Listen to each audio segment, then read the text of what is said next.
Welcome to Cemilan Sore. Nyemil-nyemil cantik sambil nonton alur cerita film yang asik dan menarik. Di video kali ini, Minsis akan membawakan alur cerita dari salah satu episode serial Black Mirror yang berjudul Playtest. Sebelum kita mulai alur ceritanya, buat geng snackers silakan di like, subscribe, klik tombol notifikasi channel YouTube Cemilan Sore. Oke, yuk tanpa lama-lama lagi siapin keripik kentangnya, atur volume suaranya, dan mari langsung kita simak alur ceritanya.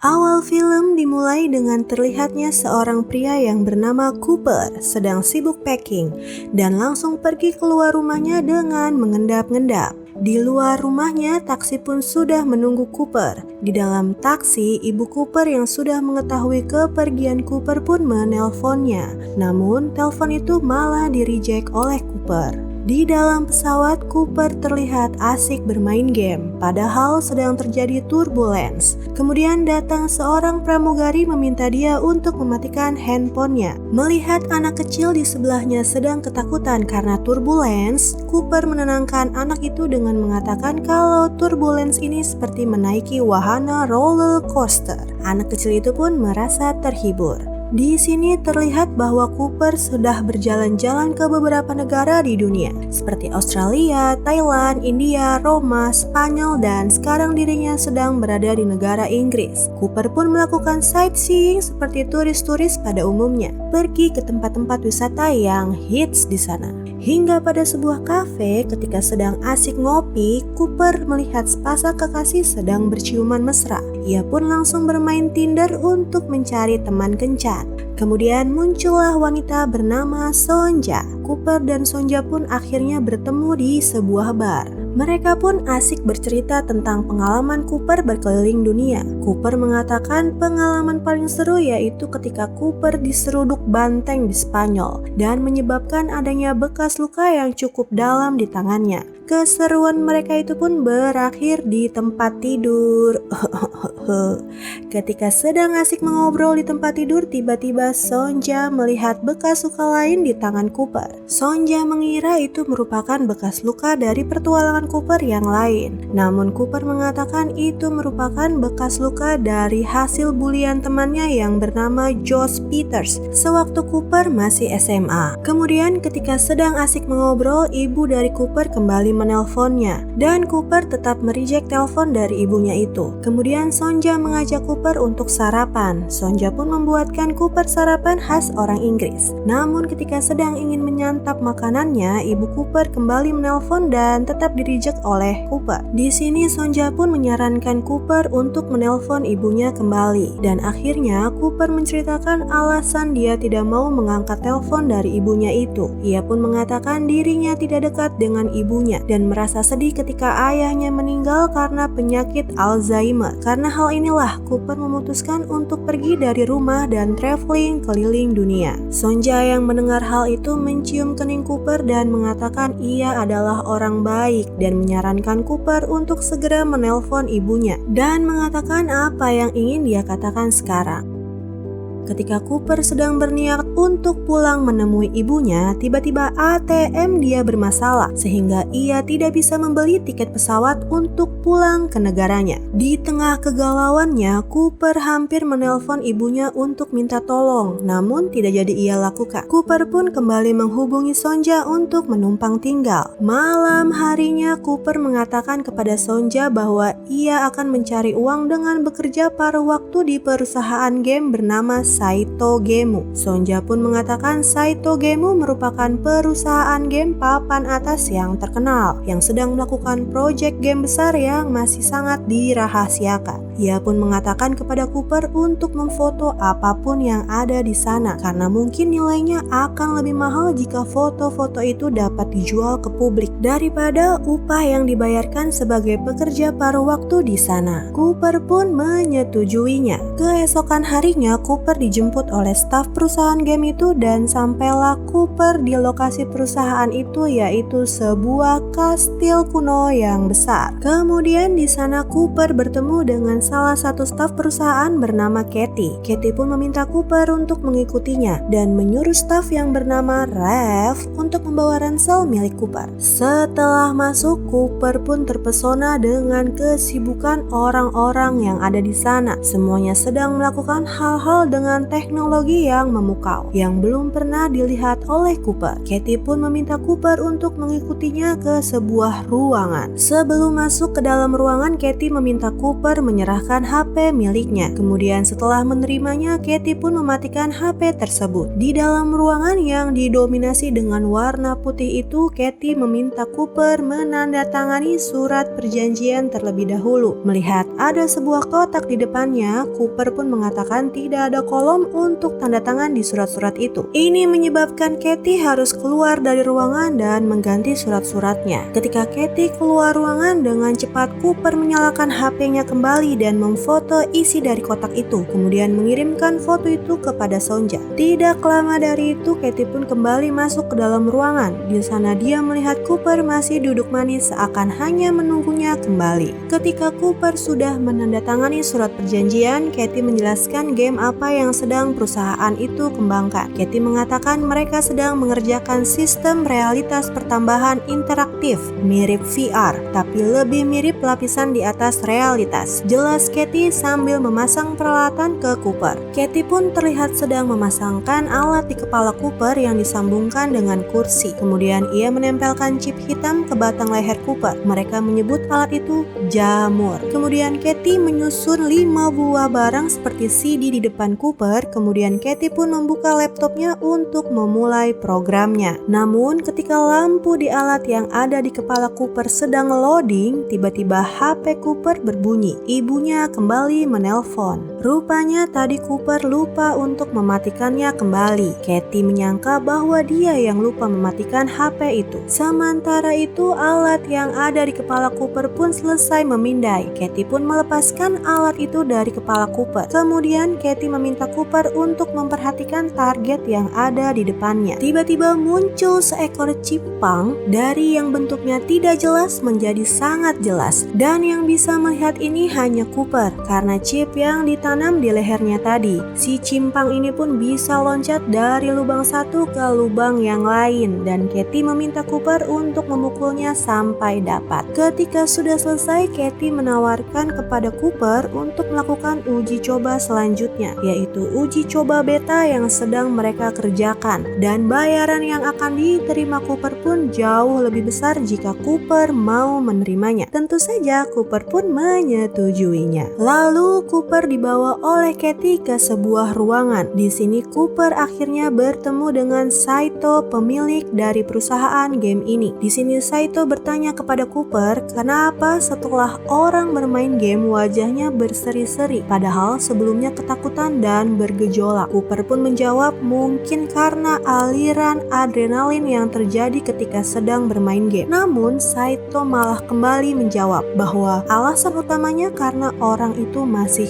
hidup. Jawab si Saito yang kayaknya psycho nih. Saito pun mengatakan bahwa game yang sedang mereka siapkan sekarang adalah game horor yang paling personal dalam sejarah, yaitu sebuah permainan yang berusaha menakutimu menggunakan pikiranmu sendiri, kata si Saito menjelaskan. Katie pun terlihat sedang memasang alat kembali ke kepala Cooper. Kemudian ia menempelkan kabel ke chip yang ada di leher Cooper yang fungsinya untuk mengunggah paket neural net yang merupakan perangkat lunak kecerdasan tercanggih yang dapat memonitor aktivitas otak dan memutuskan cara terbaik untuk menakuti orang yang bermain game ini. Baik, oke, dari sini aja udah kedengeran nih, psycho nih gamenya pasti. Lanjut, proses pengunduhan pun dimulai. Saito pun menghitung mundur 5, 4, 3, 2, dan 1, dan alat pun menandakan waktu pengunduhan selesai. Katie pun mencabut alat-alat itu kemudian menanyakan kondisi Cooper. Cooper pun menjawab dia baik-baik saja. Kemudian Katie membawa Cooper ke lokasi pengujian di sebuah kastil yang mirip dengan kantor perusahaan ini.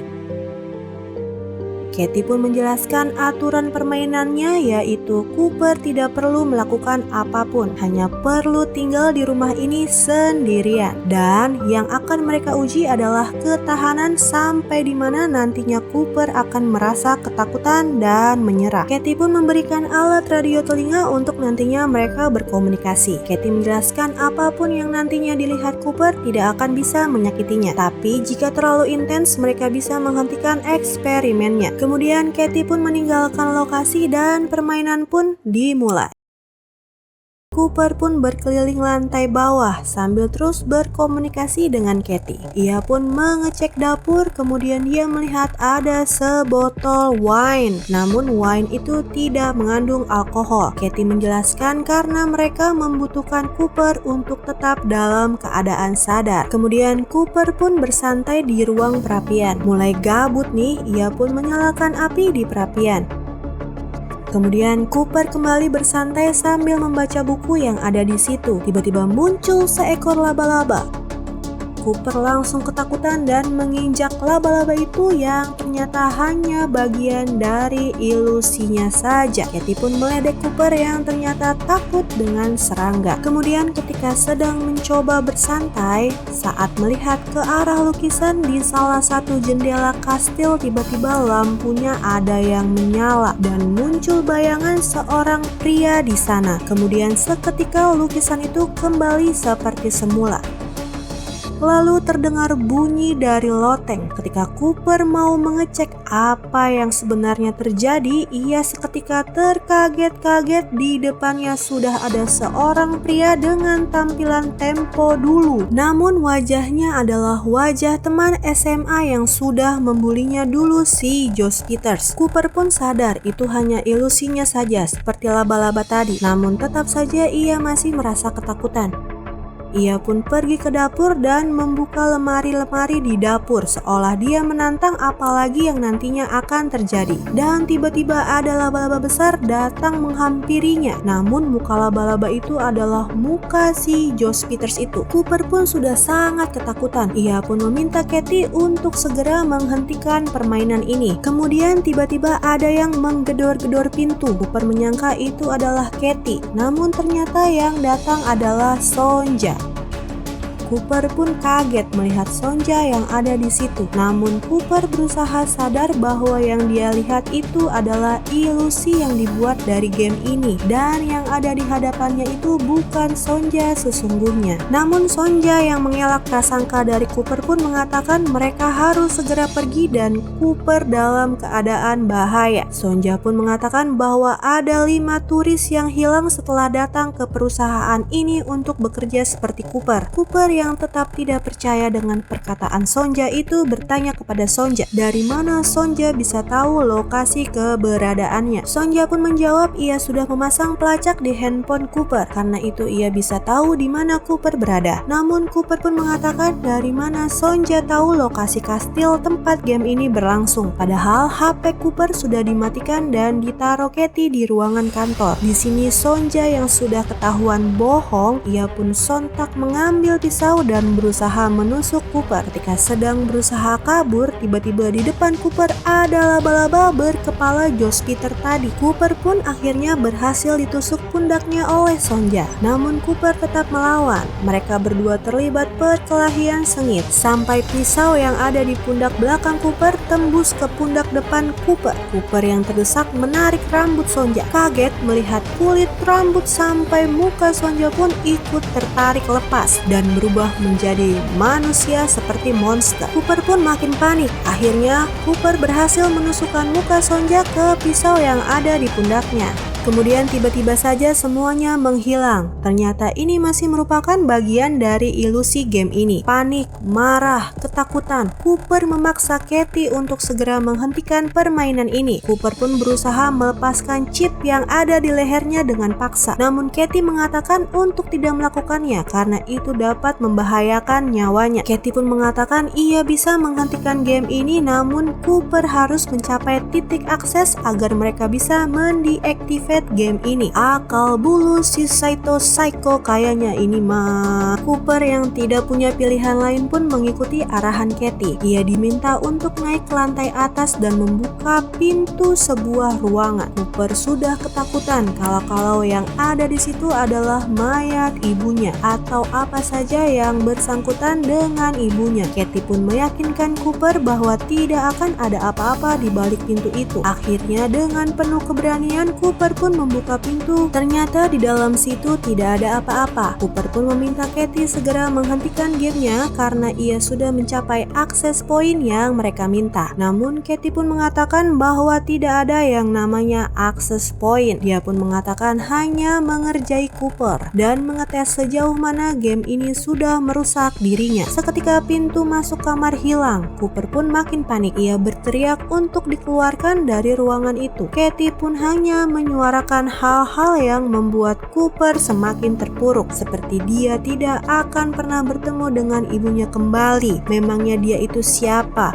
Memangnya dia tahu rupa ibunya seperti apa? Sampai di pertanyaan siapa diri Cooper sendiri. Dan ketika sedang melihat ke arah kaca, kaget bercampur sedih, Cooper tidak mengenali dirinya itu siapa. Ternyata game ini menghapus memori yang ada di otak Cooper. Cooper pun menyuruh Katie berhenti berbicara dan melepaskan radio komunikasi dari telinganya. Namun tentu saja Katie tetap memprovokasi Cooper. Tidak tahan dengan itu, Cooper memukul kaca dan mencoba untuk mengeluarkan paksa chip yang ada di lehernya menggunakan pecahan kaca itu. Tiba-tiba datang penjaga untuk mencegah Cooper melakukan itu. Katie pun masuk ke dalam ruangan itu dan berusaha menghentikan program game ini. Terlihat Cooper yang sudah tersungkur memohon untuk segera dikeluarkan dari permainan ini. Tiba-tiba masuk Saito. Katie pun mengatakan kepada Saito bahwa ia tidak dapat menghentikan program game ini. Dan Cooper pun tiba-tiba lupa ingatan. Dia tidak tahu Katie itu siapa dan Saito itu siapa dan apa yang sudah ia lakukan di situ. Semua memori yang ada di ingatannya seketika hilang. Katie menjelaskan bahwa program sudah menembus ke seluruh otak Cooper dan menguasai seluruh areanya dan Katie tidak dapat menghentikan itu. Saito pun meminta maaf kepada Cooper sebagai pemilik perusahaan. Cooper hanya bisa menangis dengan keadaan yang sedang ia alami. Tiba-tiba Saito memerintahkan petugas untuk membawa Cooper ke tempat orang-orang yang bernasib sama dengan dirinya.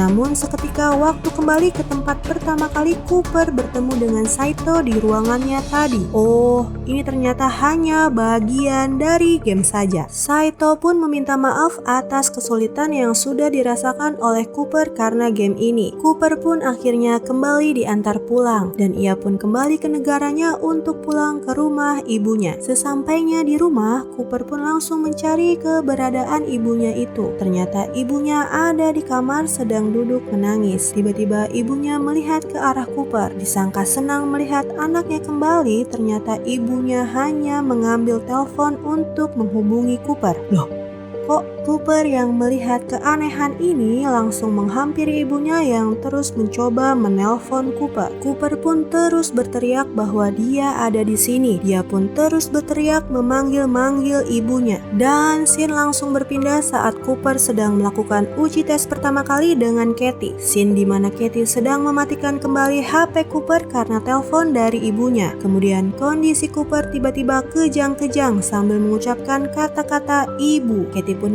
melepas paksa alat yang ada di kepala Cooper dan seketika Cooper pun tewas. Katie menjelaskan kepada Saito ketika sedang melakukan program tiba-tiba HP Cooper berdering. Ternyata sinyal dari HP itu yang mengganggu frekuensi dari program game ini. Ini sebabnya sejak awal sebelum masuk ruangan Katie langsung mematikan HP milik Cooper.